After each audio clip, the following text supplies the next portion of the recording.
Okay, well, welcome to another episode of HR Nightmares presented by Leath HR Group. Yes. I'm Lisa Leath, and I'm here with Amy Conway and our very special guest for this episode, Chakema Clinton-Quintana. This woman is a firecracker, and if you don't follow her on LinkedIn, you should go do that right now. She's the VP of Inclusive Small Business at Live Oak Bank, which is a phenomenal employer in the Wilmington, North Carolina community where we record this podcast, and they just do a lot of good for the community. So I want to hear from you on like what you're doing with Channel through Live Oak Bank. It's a phenomenal incubator and community that Chakema is leading. In a really cool spot, too. You got an awesome office. Absolutely. So I want to hear from you about that. But just if you love HR Nightmares, would you please hit subscribe on the YouTube channel? Also, make sure that you get out there. And I don't know if you've watched all the videos on TikTok, the Leath HR TikTok. Dear I think some of them, Gabby's like on all fire. over that TikTok. Oh my God. You guys have a TikTok? Oh, it is so funny. It is. It's really hilarious. I'm on TikTok, but I don't post videos. But I need to go follow. Gabby Plumet, who's one of our people and culture consultants and our marketing extraordinaire. She's really funny, and she posts these little clips that are. We got like 15,000 views and likes. 15,000 likes on one of the posts. Oh, you guys are like totally popular right now. I mean, for some HR people on TikTok, hey, it's pretty good. I mean, when you get HR people on TikTok, that is good, though. Because, you know, everybody thinks of... We don't even tell them the good stuff. You think of HR people as, like, totally stuck up and, like, oh, God. Like, when I first met you, I was like, oh, yeah, we're kindred spirits. Like, we're going to be besties. Yeah. Well, I felt the same way, and we try to keep it fun, and like we talk about real stories and give realistic advice, like put a little humor in the mix. Right. But the TikTok is super funny, and Gabby's at the helm of that. She's trying to get TikTok famous, so we're gonna let her. And I love it. It's all her. So fun. But yeah, let's hear about you. I want to talk about small businesses and some of the issues that you might be seeing today. And then once we get through that, one of the things we love is that our audience writes in with questions. Oh, nice. For HR experts and the guests to just like talk about and answer. So we'll get through at least one, maybe two of the write-ins. You'll have fun with that's it. awesome. Yeah, there's some good ones. It's some Always. I saw a bunch of new questions. I'm like, wow. Well, thank you guys for good. having me. Yes, I'm thank you really for being excited. As I told you earlier, like when you invited me, there was no question. It was like, hell yeah. Oh, I'm not supposed to say hell. You can say hell yeah. I say a lot All worse. right. I was like, hell yeah, I'm going, you know. So thank you again. It's really awesome. Thank you. So, yeah, happy to be here. Tell us your story. My story is a funny one, actually. So Lisa's heard this before, but you may not have. So I am born and raised out of Winston-Salem, North Carolina. Was a single parent for a little while, got married, ditched the first husband, got me a second one. And He's a very nice man. He is a very nice guy. And decided to keep him. So we've been 8 years in, married. Yeah. I have 4 children. Good for him. Yeah. I haven't found one yet. Oh, gosh. Good job. Let me, girl, stick with me. I'll get you one. Oh, hey. So my kids, I have 4 grown children. Do you really? Yeah, 3 girls, 1 boy. The oldest daughter is 30. I'm going to muck this up, and she's going to probably listen to this. We recorded this last year. She's 32, and the youngest is my son. He's the only boy. He's 24, and, like, I literally just hung up from him before I came in here. So, Wow, that's incredible. And then I have 3 grandchildren. So Goodness. You look way good. I wish you guys could see their faces. Amazing. Like, they're You need like to watch this awe. episode on YouTube, people. Yes. Look at my face. Yeah, my grandchildren are 10, 4. So Cameron is 10, Nyla is 4. She's the princess, loves everything Disney and Minnie and Mickey Mouse. Mm-hmm.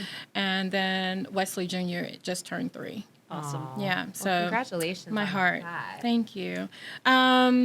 Love helping people. But anyway, so moved from Winston into Raleigh about 1999, and I stayed there up until 2019. But the great thing is, Lisa met my husband. I would always tell him, like, we're not supposed to be here in Raleigh. We're supposed to be living near the water and eating off the land and helping people. I mean, kind of like Tarzan. Sounds and Jane. complicated. Like, I really wanted to see him wear one of those little skirts and run out and say, babe, I'm going fishing, and then come back with the dinner. And I was like, hi, welcome home. I'm going to cook everything for you. Didn't quite work out like that. And Can I was thinking you more, skin a fish? yeah, curious. a little bit. Okay. Like, I can I wouldn't cut know what to do. it, gut it, and take off those scales. So is that the same Yeah. as skinning a fish? Okay, we'll I'm go. probably yeah, saying the I can- wrong thing. Got a fish? I'm not sure. Yeah, it sounds gross. Debone Let's it? go with skin a fish. I like that. Yeah, and my grandmother taught me how to wring the neck of a chicken, but I never want to do that. Oh, so, wow. Yeah. Oh my gosh. And take a sharing a BB woman. gun and shoot squirrels, but Yeah. I've never A shot woman of them. many talents. She wasn't joking when she said eat off the land. Yeah, Jane of all trades. You guys will learn that. So he would just go, and I was thinking more of like get to Florida. But, the universe, God brought me here to Wilmington, North Carolina. And I've since understood why he got me here. But I was previously worked for a bank. I have over 20 years experience in the banking industry. And I have worked for several locations and have always kind of been in the background. I kind of like the background a little bit because I'm very supportive, but always supporting people and wanting to help. And so that's me and who I am. Helped so much so that I decided that I wanted to go and be nosy, and I've got this position that was offered to me in compliance with RBC Bank, and so I took it and did compliance for 9 years. Compliance is great, but it's kind of a nerdy job, and I'm like more of a people person and like to tell jokes and stuff. So people weren't used to seeing this great compliance officer with this personality. They were used to seeing a mean person come by and go, it's in black and white right here. Here's the regulation. Do it by the book. Did you good compliance jokes? No, but I've got compliance nightmares. There's another podcast. Yeah, I'm sure. Yeah. We do a lot of testing, monitoring, and making sure that, people compliance gets a bad rep sometimes. But the reality of it is that in compliance, we're not only protecting the bank, but we're protecting our customers as well, and your jobs as bank employees, your family, and so forth. So, when you really think about it like that, it's not that compliance officers are bad people. They're just helping you protect your assets and the people that work for you as well. Yeah. Yeah. And that makes sense. We do a lot of HR compliance things too. And it's the same kind of thing. It protects the company, but it also protects the employee. And That's just right. making sure that we're upholding consistencies Yes. and that we are fair. And sometimes it does take us having to come in and say, we're not doing this correctly. And certainly, but it's important to still have that. We're kind of looked at as the bad guys. But I did that for 9-10 years, and Live Oak recruited me. So that's when the fun came in. So you were at RBC, and then you came to Live Oak. Live Oak stole me from RBC Bank. So, Is RBC still sore over it? no, they're not sore, but at the time they were losing a lot of compliance people, and we were a small compliance team, so you may have had 9 people, and 2 of us did deposit, privacy, and some other regulations, and so I was one of those 2. And so when you lose a person, that takes a lot. So you're talking about testing, monitoring, all of that good stuff. And when you don't have someone who's trained in place to take that on and you lose a person, it's not a good thing. Well, it's no surprise Live Oak was able to recruit you away. I mean, their campus is absolutely beautiful and it's still my growing. goodness. I love my Live Oak bank account. I mean, the return on my savings account, go check it out. I mean, the return is awesome. That's right. So, like you, love Live Oak. I was not familiar with who they were. They're tucked away in a nice little campus off of Tiburon Drive. For those of you that don't know, it's behind the Verizon building, the old Verizon building, which is now owned by Live Oak Bank, if you saw that in the news. And I started reading up on them. Oh, my gosh. I saw the video. I was on YouTube, you guys. So I'm looking on YouTube. I see Chip and videos and everything. And I'm like, oh my gosh, now I really need to get this job. So they stood for everything that I love. Helping people, volunteering. They were treating their people right. The culture was phenomenal. And then the campus was just beautiful. I mean, you're talking, you can go to a meeting, but you have a date at the gym to go work out. Yeah. Or you can leave that meeting go work out at the gym, come back in your sweaty clothes. God forbid you have to do too much of that with everyone else, but you can present in your gym clothes and no one's going to judge you. And so when I saw that on one of the videos, I was like, good grief, I would love to have that, right? So that's how I was able to accept the job with Live Oak, because they had the same morals and, vision that I had. So tell us about Channel. Ooh, yeah. So working in compliance, enjoying it at Live Oak. I'm taking a deep breath because this is where it gets sort of sad in a sense, but the pandemic hit, right? COVID. No one knew that COVID was going to impact Wilmington in such a manner, and not only Wilmington, but all over, right? And there were, on top of that, there were a few murders. George Floyd to be the one that probably gained the most attention.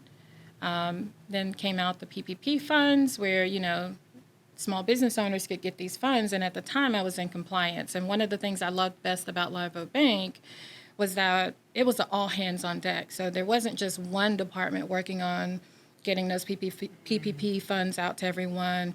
There was an entire bank that was hands on. Mm-hmm. And so I had the pleasure of doing that and realized that a lot of the small business owners in the area could not get these PPP funds. And the reason why was they had not formatted their business. It was a side hustle. And a side hustle is just what that is. Although it might have been a business to myself or my other friends who have small businesses, it paid the bills, for them. And that's how they were surviving. But when you couldn't get the PPP funds and you were closed down due to the pandemic, then that put you in a position, right? My prime example is like my daughter. She does hair, and she's really good at it. She makes a 6-figure income. But guess what? The pandemic shut her down, like a lot of other hairdressers and barbers and so forth and salons. So, but if your business didn't have an LLC or, the paperwork to show how much money you've made, then you suffered from that. Well, out of some of that and other things, a bunch of us got together and including the executives at Live Oak, and we came up with, we need to, help small businesses out by offering them, resources. And how do we do this? And so this is how Channel was born. And then I got to apply for the job, and I got it. And this is how Chakema took over and is running Channel. That's great. Yeah, 1,000,000 miles an hour.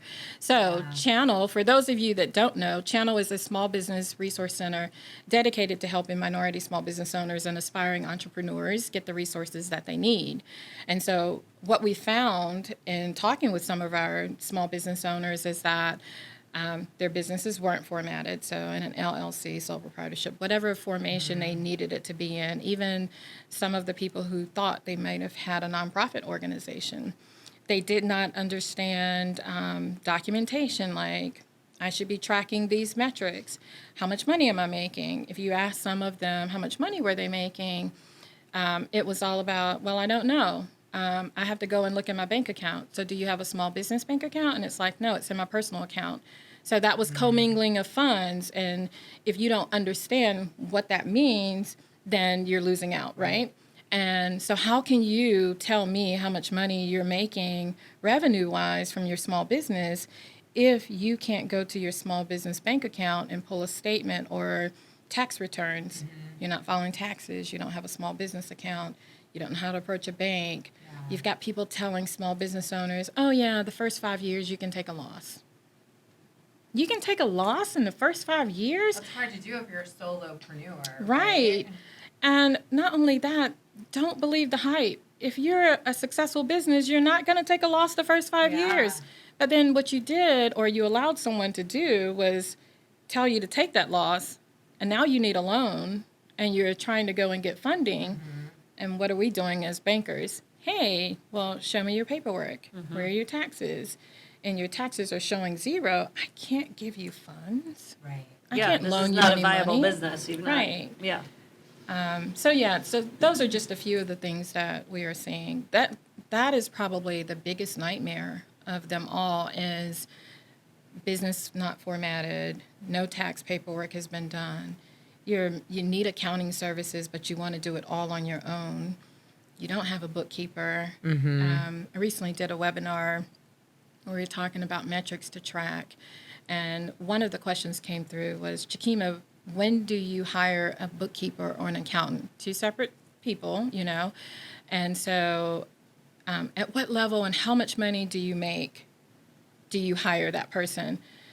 And I said, there could be an answer for that, you know, but I'm going to be honest with you. Hire someone on day one. Yeah. Right? Yeah. If you're one person, you can't document all the transactions, especially if you've got a booming business or your idea took off, right? So now you're missing transactions that a bookkeeper could help you take care of. When it's time to do taxes, that's like me trying to do taxes. I'm not a tax preparer.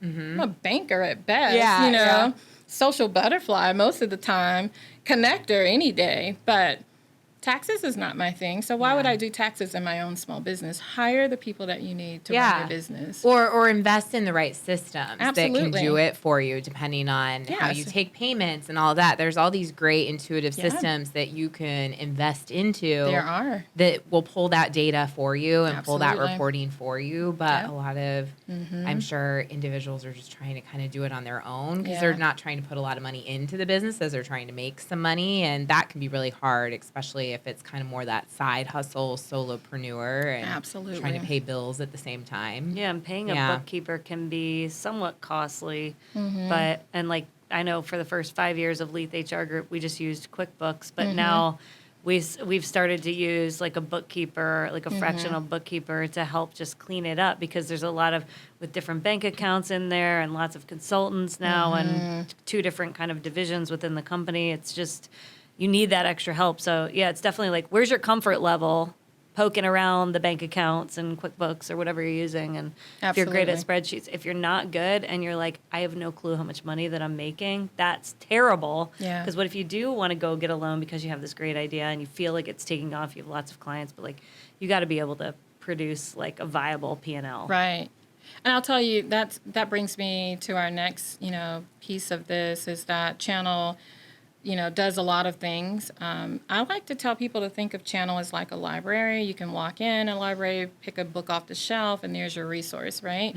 And so you should think of Channel as the same way. Although we're a very small team, we're powered by Live Oak Bank, and we have a lot of experts over at the bank, you know, from lending, accounting, marketing, the whole nine. And so that's what makes us so unique, is that we are able to leverage who we have already at the bank to help us out, but then leverage great partners like Lisa with Leath HR and, you know, and other partners in the area like the SBDTC, the CIE, Genesis Block, you know, all of those guys who have been phenomenal in referring our small business owners out. Even now we're using SCORE. But we're able to help people in 3 different ways. So if you ever visit Channel, it's coaching, community, and access to the right capital. And so the beautiful part of the coaching is that we've partnered with SCORE. I don't know if you guys have ever heard of them. SCORE is an organization that's been around for quite some time. In fact, they're celebrating an anniversary next week. I'm going to a breakfast, and we'll speak about 5 minutes with them.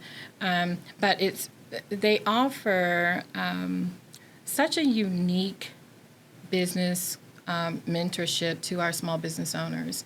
They'll tell you that historically they have not mentored a lot of minority business owners, but they're there and they have this unique gift. All of these small business, all of the SCORE, most of them, I shouldn't say all of them, they're getting some younger people in, but they're retired small business owners. They're operators. They've been there. They've done that. So they're not reinventing the wheel. They're actually showing us how it's been done. And so I like to tell our small business owners, you know, they're like, well, I don't think they understand. And I'm like, no, they do. Yeah. Take the meat and leave the bones, okay? Right. Keep it moving. Let's get this done. Like, understand that you're here to get what you need out of them. It's a free service. So if anyone's offering me anything for free, I'm taking it. Just try it. Well, it's so important to learn, like, you can accept or reject anything they say, but consider it, think about it, trust that they know and they have some skill set, and there may be some things that don't apply to your business, but there's a good amount that probably does. That's right. And then if you've ever been to Channel, Lisa has, but I've heard quotes like, "You'll love it if you're walking in, if your best friend has taste and you're walking into her living room." Channel was designed by me and LJ Design Studio, which is one of our small business owners. She does interior decorating and marketing. And so she's been phenomenal at coming in. While I was able to pick out the furniture, she came in and said, "What's your style like?" And in 15 minutes, she was able to tell me that I'm very eclectic, and your purple drapes would look really nice in my location to match my purple couches. There you go. But I had these purple couches and this, splashes of green, and she came in and did like all these great pillows and flowers. So it's really very laid back, very collaborative space where you're able to go in, hang out with your other entrepreneurs or small business owners. Aspiring business owners can come in. They can listen, chat with other people, find out those, tips and tricks, or like, "Hey, I'm having a problem doing this, and how did you get out of that?" They can also ask us for a private office because they're meeting a client and they're talking financials or something like that, or maybe there's lending discussions going on. You can ask for that office, and for 2, 3, 4 hours, whatever it takes. You have these poppin' pods in there. I like to call them like a little DJ booth. Yeah, they're nice. Yeah. They're like soundproof, quiet. Not quite soundproof, but noise reducing. Yeah. But Noise-reducing, I wouldn't go in there and spaces. yell out any obscenities or anything. I mean, I tried that and somebody heard me, so don't do that. But yeah, it's pretty cool. And so people are taking nice space. virtual calls and those things. We have, and you think about community, again, entrepreneurs coming into a place where they can meet. We do these wonderful roundtables. Lisa was one of our guests. Last about, an hour, 30 minutes at the most. It's pretty cool. And you get some information that you need. You get to network. And then we close it out. You're connecting people to experts in their field or operating advisors. And Absolutely. and you're doing it for free. So For free. It's powered by Live Oak. Yeah. And they are amazing because not one thing we have charged for yet. We've been able to do everything on our own, and they're constantly asking me, "Chakema, what do you need at Channel? What do you need for our small businesses?" Yeah. Yeah.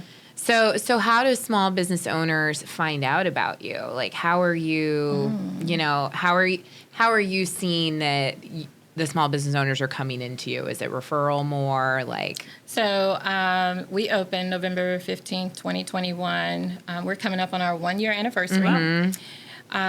Initially, we were going to do this big grand opening and so forth, and we talked about it before, but then our marketing team kind of got swamped, and so it was quietly opening and word of mouth. So very grassroots marketing. So Jamar and myself and Atiba Johnson just kind of blasted it on our personal Facebook pages. Well, I only had 400 plus friends at the time, but Atiba and Jamar have thousands of friends. Yeah, so right.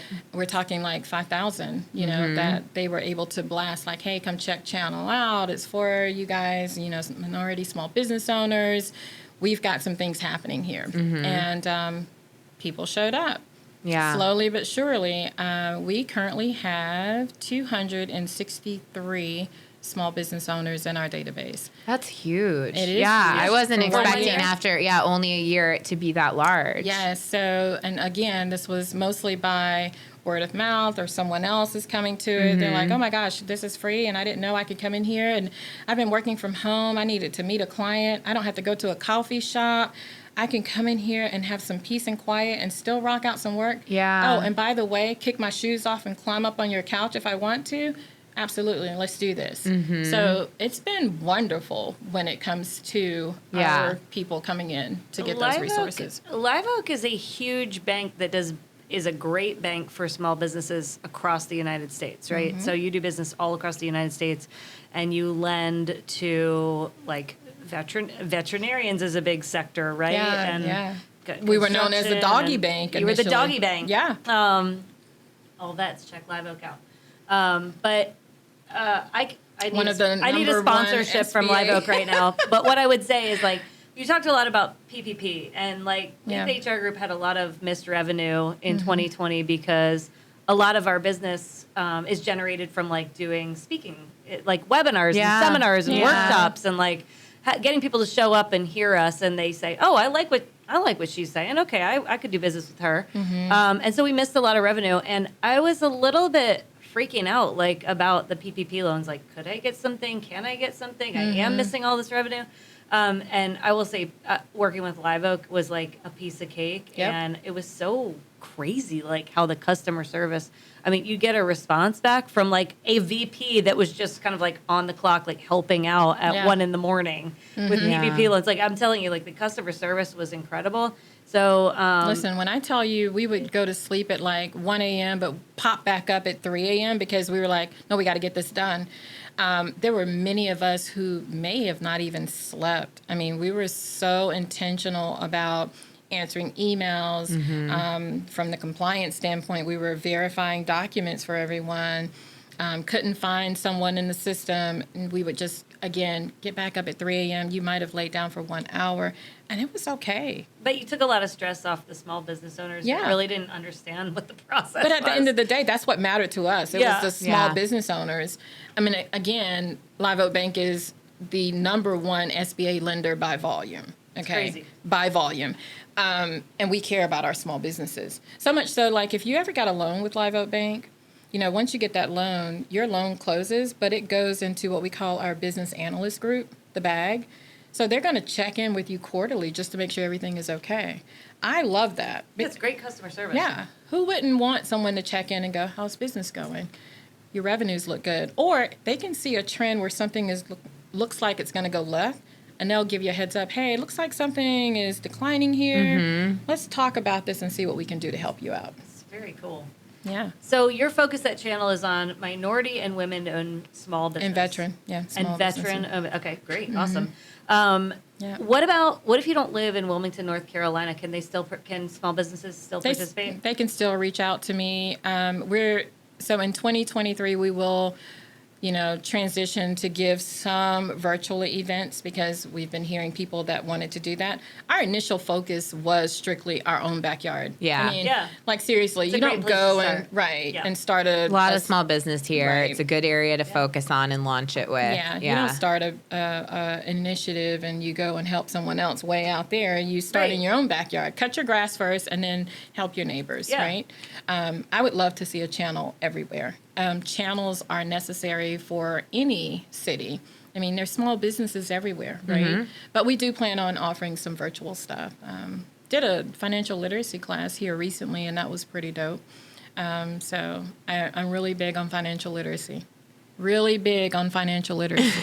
And let me tell you why. Because if you understand your own personal finances, then you can manage your business finances. And, of course, you're going to hire that bookkeeper, right? And your accountant.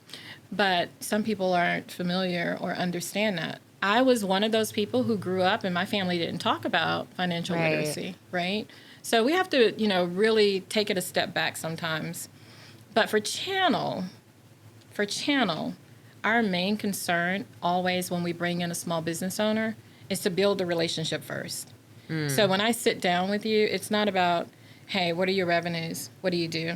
What do you? It's not about the metrics. A lot of coaches, they want to know, what's your exit plan? It's like, whoa, I just started this business. Right. Like, what do you mean? Or how much money do you want to make? Like, it's not about that, first of all. I just want to see if I can make some money doing this thing I like to do. I just want to get to know you first. Yeah.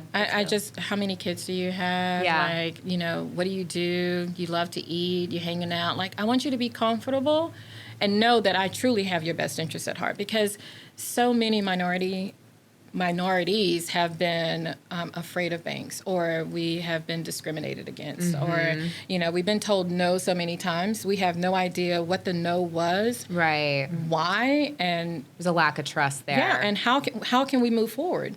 So with Channel, if we're telling you, we don't like to say no. If we're telling you, like, we can't get you a loan right now, it's not yet. Let me put you on the right path and teach you how you can get a loan. Yeah, here's how we get you to that place, right? Yeah, I'm not going to take you from A to, Z. I'm going to give you the steps to get there. Here's the path. So that's been our biggest thing. I think that's why we've made such a great impact here in Wilmington. It was building the relationship first. Yeah, that's great. Do you have plans, like when you envision it, an entrepreneur that might walk in today and really need some basic help in fundamentals and coaching, like what do you see as your goal of kind of helping them get to that place where they can self-manage then? And is there a timeline that you kind of think that those solopreneurs will use and entrepreneurs will really utilize you for, and then they'll kind of like fly on their own? Yeah. So there has been timelines, with other organizations that are here in Wilmington, right? You could go through an 8-week class, or you could go through this. And we didn't start out with that first. So again, building the relationship was very important to us. Now we are starting to put in some additional things like, you have, I think in my database, I have 62 aspiring entrepreneurs. So of that 62, how do I get you from point A to point B to C? So we work with them. Not only do we make contact with them every month, we find out like, hey, you need to come in, I need to talk to you. I haven't seen you in 2 weeks, or I did see you yesterday, you did a good job. How did that, business plan go? We did a business plan workshop, and it was all about bringing those small business owners in, sitting them down, and the advertisement was, come in, we're going to do a business plan workshop, and you will leave with a working business plan. Cool. Yeah. So, and the whole point of that was, let me get you thinking about what's in this business plan. Because, business plans are scary. Some people see 15-page business plans, and they're like, oh my gosh, where do I start? Right. Well, I walked you through every step. And then what you couldn't answer, I told them to put a question mark by it. And if you put a question mark by it, that was your homework. You need to go home and research that. You need to think about that. And I followed up with them in 2 weeks. So, of course, some of them have ditched me. I know who you are. I'm watching you. They've ditched us because some of it is up to them, right? Yeah, you have to do the work. It is. You have to do the work. Like, I'm going to help you, but I'm not going to do You're there to the guide work and for support, you. Yes. but they've got to be the executors of the plan. They probably messed up when they gave little mother hen this initiative here. Yeah, but being an entrepreneur and starting a business from nothing does take a bit of moxie. So, like, there's never a timeline. I think it's based on the small business owner, though. To answer your question, it's one of those things. Like, it's not a race, right? Right. I want you to really take your time and understand where you are. And if entrepreneurship is not for the weak. No. It's really not. There's a lot of bumps and bruises that you're going to go through. So so ultimately you envision being able to provide that support for as long as they need it. Absolutely. So it's I tell ongoing. People, channel is not a check the box and we're out of here. Right. This is an ongoing initiative. So Do you guys have your own website? We do not have our own website. We do have a Facebook page. Okay. Yeah, so you can find us on Channel, powered by Live Oak Bank. Channel powered by Live Oak Bank. Yes, Channel powered by Live Oak Bank on Facebook. We put a lot of our invites out there. You can follow us. Go follow us. You can come by and check us out. Channel is in downtown Wilmington, 106 Market Street, Suite 200. So you got to come through this little door, walk up the stairs, and boom. It's on top of Seabird. Yeah, it's on top of Seabird Restaurant. Yeah. That's cool. Yeah, you can go downstairs and have lunch at Seabird after that. Or dinner, depends on what time you come. We're open Monday through Friday, 8 to 5. Cool. Yeah. Jamar is usually there first thing in the morning, so we make coffee. It's like coming into a really nice coffee shop. And if you catch me there, I'm probably playing some records every now and again. A little Bob Marley, Sade, a few things. You can always, take it back. You can always bring me a record if you want, too. We'll put it in our little stash and take it back. Yeah. We put it in a real crate. So we take requests. Yeah. I made a mental note. I have definitely got to send you my favorite book of all time. Yes is the answer. What is the question? It is like my life motto. But it gets back to something that you said. We don't like to say no. Mm-hmm. And so many HR people are just like, you talked about the compliance people being like fun police. Well, everyone thinks HR people are the fun police. Yeah, we do. But like, we really try to enable the business versus like tell people no, because I enjoy saying no. No, I enjoy saying yes. Like seeing the business grow and do better. And that's why we've been successful as HR consultants and in big business too, right? Mm-hmm. Like But this is a book. It's based on this guy, Cameron Mitchell. Who, do you ever hear of him? He had like the conglomeration of restaurants that he sold one off to like Ruth's Chris or something for like $60 billion. It was like the most a restaurant ever sold to. Yeah, I think it's Columbus, Ohio, right? Yeah, he's based out of Columbus, Ohio. But anyway, he trained his folks. It was all about training your folks to have a culture of hospitality. Yes. Because if the employees have a culture of hospitality, then it will breed into like happy employees breed happy customers, right? And they keep coming back. Anyway, he was like one of the most successful restaurateurs of all time. They're good restaurants. I've been. They're to them. great restaurants, and and it was all based on yes is the answer. What is the question? Was his motto in life as a business owner and training his employees. Yeah, just figuring out ways to help people and support people. And I'm really big on that. I think one of the great things about Live Oak Bank is that they are so phenomenal, and they've always, I know I'm pitching Live Oak here, guys, but not sorry. If you drive on our campus, over the parking deck, it says, treat every customer like they're the only customer, and it's true. But it's not just that, how we treat our customers. It's the same thing for the employees. Your internal employees and colleagues are customers too. Yeah. And so I love that because I think of that all the time. And I think that's why we have such a great team when it comes to Live Oak Bank and the things that we're doing out in the community. We treat people the way we really want to be treated, with respect and kindness and love. And when you can, really find an employer like that, and they have great HR representatives such as you ladies, then, go for it. By the way, Live Oak will be hiring 200 other people.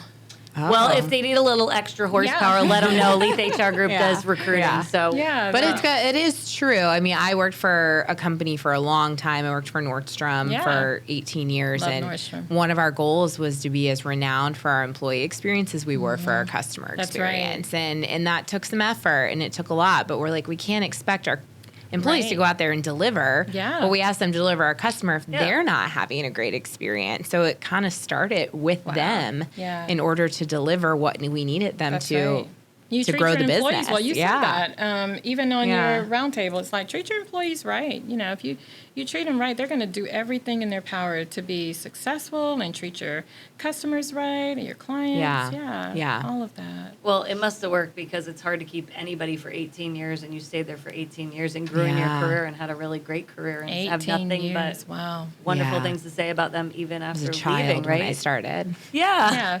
You're like little baby Amy. I was five. Yeah. So cute. Well, great. So kind of to summarize what you're saying about just like some HR nightmares that you try to help your folks avoid these small businesses through Channel powered by Live Oak Bank is like financial literacy, how to get your paperwork in order so that you can go get capital if you want to get a loan. Figuring out, like, do you want to be an LLC or an S Corp, and you can help them file the paperwork and point them in the right direction, making sure they have a community of other entrepreneurs that they can rely on and use as sounding boards, and they can find mentorship and also community with you and Jamar and the staff at Channel, but also through other organizations around the community like a SCORE, CIE, SPTDC. So that's all awesome. Yeah. Absolutely. Really and we do try to help you find the right access to capital. So, a lot of people, small businesses will think like, hey, I need this $1 million loan. Well, you're not in the $1 million way, to get $1 million loan because your paperwork isn't in order or that's not where your revenues are. However, what we do offer is some options for you, so you don't necessarily have to get a loan with Live Oak Bank. That's not what we're here for.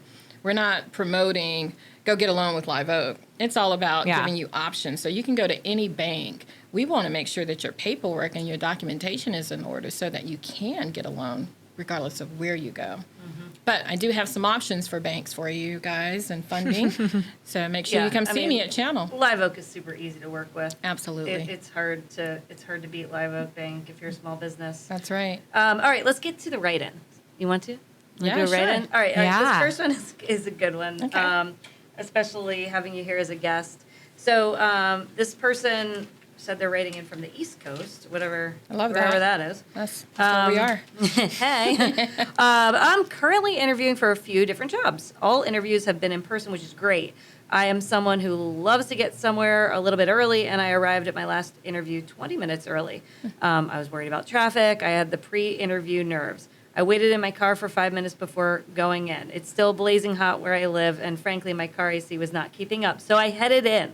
I love this. It's like a story. Yeah, A whole narrative. I'm already laughing a little bit, though. I love it. Okay. I headed in, and I was greeted very poorly, and it seemed like the staff was annoyed and judging me about how early I was. It was all I could think about. I would love some advice on this, as I know you never want to be late, but is there a minimum? Is 15 minutes too early? I never would have thought so. Plus, what if you have pre-interview nerves and want to get there a little early? I'd love to get your thoughts on when's too early to show up for an interview. What do you think? I mean, I will say I'm like that person. I'm like, it's a 10-minute window. So no, do I think 15 minutes is excessively early and she should have been treated poorly because of it? No, I think it probably says a lot about who she was interviewing with. Right. And she should think through the company that she was interviewing with. Yeah, culture of hospitality. But I do think it's like I like a 10-minute kind of thing. And I think because, we're on the other side so often, and it's like, I don't want to make someone wait for 15 minutes, but I'm not ready either. And I think like 10 minutes, it's the same as like when you're going to a wedding or somebody's house for a party. Like, you don't want to show up too early, right? So I like a good like 10-minute window. I try to like not go in anywhere until it's 10 minutes before. But that's just me personally. I don't think 15 minutes is excessive, though. I don't think 15 minutes is excessive. Yeah. I don't think 20 minutes. In fact, I'm going 30 minutes early. I need to sit in your lobby so you can look at me, observe me, judge me, whatever you want to do, see how pretty I am, whatever the case may be, that I came with my briefcase, my pen. I'm taking notes on your staff as they're walking by. I'm saying, hi, how are you? I'm waving. I'm doing a whole lot. So I don't think You're getting there 30 minutes early. Not really. I'm getting there about 20 minutes early. And I'll tell you the reason why. One, I want to take 5 minutes to go in the bathroom. Yeah. I need to calm my nerves. Yeah, I think that's kind of what this write-in kind of said, too. Deep breathing. I need to use the bathroom. I need to smell my armpits, make sure they're not funky. I need to spray some perfume. I mean, I'm just keeping it real here, Yeah. Make sure the lipstick's not on your teeth. Right. Which I have that happen all the time. And Jamar's like, you got lipstick on your teeth. I'm like, dang, this is so embarrassing. Now I'm used to it. I'm like, thanks, Jamar. I appreciate you. Off the lipstick, right? But take advantage of it. I think that's pretty common, applicants to show up fairly early. I mean, I've interviewed thousands of people, and we were always very good about but we had this beautiful foyer where we weren't like sitting there. You weren't sitting there looking and staring at it. Yeah. That makes it a little hard. So it does depend on the office environment, because also as the interviewer, I don't want someone to sit there and wait for 30 minutes. Right. So it's like, okay, there's a balance there, I wonder if this person was like in a glass office and had to look at the interviewee. Yeah. Interviewer. But I mean, but I think it's appropriate as long as there's great people and we're going out there and we're saying, well, okay, your appointment's at 1 o'clock. I hope we'll come back out to get you. There's the restroom. Yeah. By the way, there's the restroom. Take a minute. Decompress, and we'll be out at 1 o'clock when your interview is scheduled. And so I think it doesn't, being early or being whatever state this applicant was in doesn't excuse, her showing up to a place of employment and them not greeting her with open arms, welcome, have a seat. There's the restroom if you need to use it. Yeah. You're interviewing with so-and-so. They'll be out to greet you in a few minutes. So simple. It takes less than 60 seconds to be fine. So I think it's just one of those things that experience needs to be really considered on the interviewee side and the interviewer side, right? It's a two-way street, that interview process, and I think companies take that for granted too much. Yeah. They think that they have all the choices in the world and that they can just be running 10 minutes late and go out there and get that applicant whenever they're there. It was my pet peeve. I used to lecture managers on it all the time. Yes. But that's just not true, and I think if you're interviewing and you're out there searching for jobs, you really have to take a holistic view of that whole experience. That's not just what happened between you and the interviewer and the questions that were answered in the conversation, but it's about the whole environment and what's happening in between. The job. Yeah, really. I was like, they weren't very seriously. respectful. That's not very nice. Yeah. Again, kindness goes a long way, and I'm very big on customer service. I mean, you guys know that. Well, when you come to channel, you'll know that too. Yeah. But even when I have someone come in to see me, and I have someone in my office, I walk out, hey, welcome to channel. Can I get you something to drink? I'll be right with you. Right. And it's like, okay, and I go and finish up what I'm doing and so forth. I mean, this is an everyday thing, so I think people need to be a little nicer when it comes to Yeah. Well, I always say too, like, and I just did a webinar on just recruiting in general, but the candidate experience, to your point, Amy, is really important, and just respecting the fact that this person probably took time away from their current job to come and meet you. Yeah. And so, like, don't just treat them like it's their privilege to meet you. As the interviewer, you should be treating it like it's your privilege to also meet them and thank them for taking time away from work Yeah. and or having to put their kid up at Giggles or like drop in daycare because like Giggles is a daycare. yeah, it's a wonderful daycare. people It always who don't smells like know. bleach. I love it. I didn't know that, but I kind of like the name. Giggles. Yeah. Like it just makes you smile. Oh, it's the promo. best. Yeah, a little promo for Giggles. But yeah, I mean, just being respectful and thanking people for their time is really, really important. And I think a lot of times, like, we just forget to do that. So. Yeah, absolutely. Yeah, hope you didn't take the job. There's plenty of jobs out there. And if you need help getting connected with great employers, we know people up and down the East Coast. We know people. Yeah. And Live Oak is always hiring, and they're hiring 200 people Yeah. right now. And so. they have some remote positions available. You can check that out at www.liveoakbank.com. Scroll all the way to the bottom, click on careers. Absolutely. So how can people get in touch with you? So you can get in touch with me by simply emailing me, and I'll spell that out for you, and calling. Sometimes calling is the best. So 919-520-5361. Yes, it's a 919, not 910. So 919-520-5361. Or you can email me, and my email address is, okay, write this down, Chakema, Chakema, I'll spell that one more time, Chakema .Clinton, Clinton hyphen